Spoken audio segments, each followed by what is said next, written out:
প্রবাসী বাংলাদেশিদের ভোটাধিকার নিশ্চিতের দাবি ও জুলাই গণ আন্দোলনের প্রেক্ষাপটে পূর্ব লন্ডনে বিজনেস সেন্টারে অনুষ্ঠিত হয়েছে এক আলোচনা সভা। সোমবার অনুষ্ঠিত সভার আয়োজন করে স্ট্যান্ড ফর বাংলাদেশ। এতে সভাপতিত্ব করেন সংগঠনের সহসভাপতি মনিরুল ইসলাম শামীম ও সঞ্চালনায় ছিলেন সাধারণ সম্পাদক আমিনুল ইসলাম মুকুল।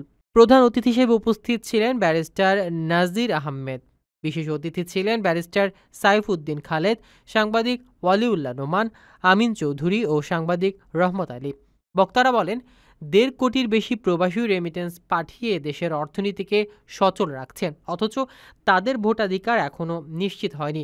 ২০২৪ সালের ৫ আগস্টের গণ অভ্যুত্থানে প্রবাসীদের ভূমিকা ছিল গুরুত্বপূর্ণ।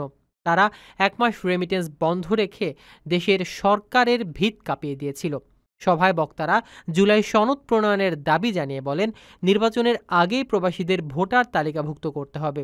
নির্বাচন কমিশন কার্যকর পদক্ষেপ না নিলে প্রবাস থেকে বৃহত্তর আন্দোলনের হুঁশিয়ারি দেন তারা। যাতে কেউ বিকৃত না করতে পারে, আমি এখান থেকে দেশে বিদেশে সবার প্রতি আহ্বান করব। আপনার স্বপ্নগুলো আকাশ ছুবে প্রবাসীর হেলিকপ্টারের মাধ্যমে। বিয়ে, জন্মদিন অথবা যে কোনো বিশেষ প্রয়োজনে হেলিকপ্টার ভাড়া করতে যোগাযোগ করুন স্ক্রিনে দেয়া নাম্বারে। প্রবাসীর হেলিকপ্টার, নিরাপদ ও সাশ্রয়ী বাহনের বিশ্বস্ত নাম।